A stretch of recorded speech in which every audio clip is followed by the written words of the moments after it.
Tere kõigile, head vaatajad! Eesti.com infoteenistuse peatoimetajana alustan nädala uudistest saadet 106. korda. Vaatame siis, mis lõppenud nädalal olulisem oli. Naine, kes identifitseeris end ühe vähemalt 17 inimese abikaasana, kes hukkusid USA sõjaväerünnakutes Venezuela ranniku lähedal paatidele toimunud kohtuvälistes tapmistes, ütles, et tema tapetud abikaasa oli kalur, mis on vastuolus Trumpi administratsiooni väitega, et laevad smugeldasid kokaiini ja muid narkootikume.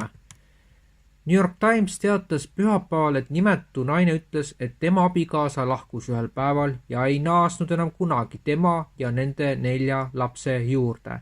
Ühendriigid on eelmisel kuul rünnanud vähemalt 2 Venezuela paati, mis on viinud süüdistusteni kuritegevuses.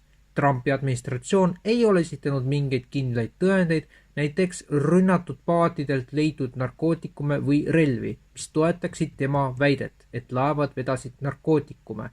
Kuigi piirkond, kus paate pommitati, on teadaolev narkokaubanduse marsruut, kasutavad seda ka migrandid, inimkaubitsejad ja isikud, kes müüvad naaberriigis Trinidadis ja Tobagos subsideeritud Venezuela bensiini. The Guardiani andmetel mängis paatide rünnakute korraldamisel võtmerolli president Donald Trumpi kantsleri ülema asetäitja Stephen Miller, kes väidetavalt kutsus kunagi üles droonirünnakutele relvastamata migrantide vastu. Pfizeri aktsiad hüppasid teisipäeval pärast seda, kui tegevjuht Albert Bourla ja president Donald Trump teadsid kokkuleppest, millega alandatakse USA ravimihindu ja investeeritakse $70 miljardit kodumaisesse tootmisse, kaitstes samal ajal ettevõtet tariifide eest. Kriitikud mõistsid läbipaistvuse puudumise hukka ja järelevalveorganisatsioonid esitasid FOIA teabevabaduse seaduse alusel taotlusi kokkuleppe avalikustamata tingimuste avalikustamiseks.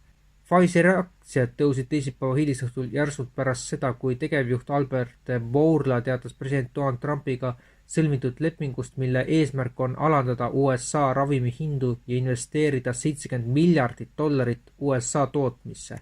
Lepingu kriitikute sõnul on avalikkusel õigus täpselt teada, kuidas ettevõte ja valitsus koostööd teevad.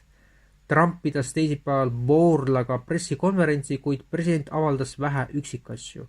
Lepingu kohaselt loobub Trump Pfizeri tariifidest 3 aastaks. Pfizer suurendab oma kodumaist tootmist, pakub oma ravimeid Medicaidile soodushinnaga ja müüb oma tooteid otse USA patsientidele soodushinnaga seni veel avamata valitsuse veebisaidi Trump RX kaudu. Bourla ütles pressiteates, et leping annab Pfizerile tariifide ja hindade osas kindluse ja stabiilsuse.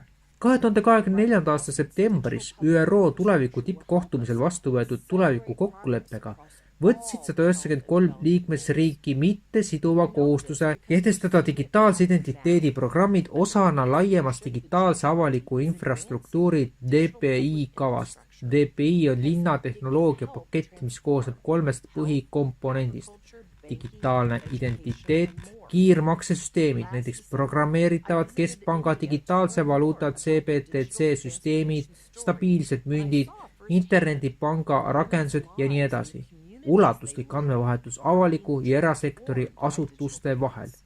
Aasta pärast tuleviku kokkuleppe vastuvõtmist liiguvad mitmed riigid kiiresti digitaalse isikutunnistuse rakendamise etapi suunas, kusjuures Ühendkuningriik on üks viimaseid läänemaailma riike, mis kuulutas välja kohustusliku digitaalse isikutunnistuse kõigile täiskasvanud töötajatele.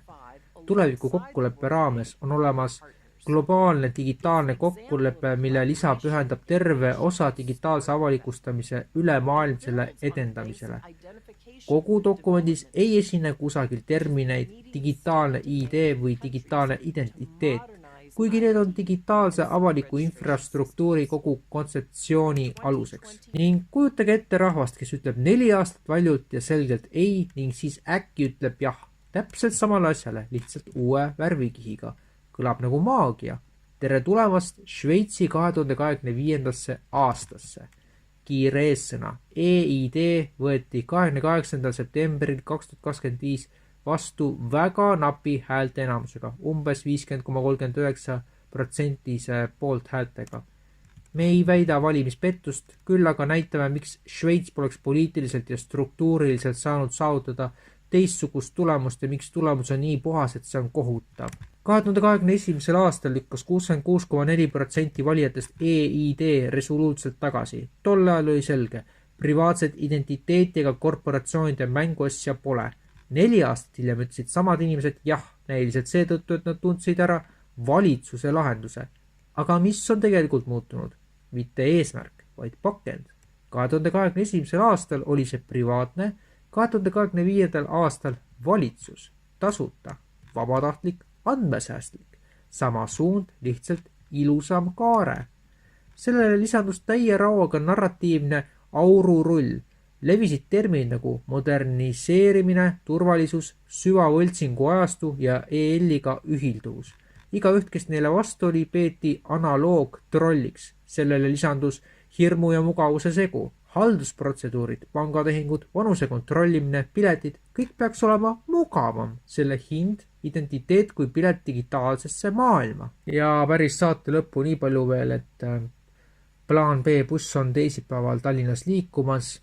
Kus täpsemalt, seda saate ilmselt näha spontaanselt koha peal, mingitel hetkedel on ta Lasnamäel, mingitel hetkedel ka Haaberstis, aga näete bussi ära ja loodetavasti saate siis ka kandidaatidega vestelda elust ja muust oludest.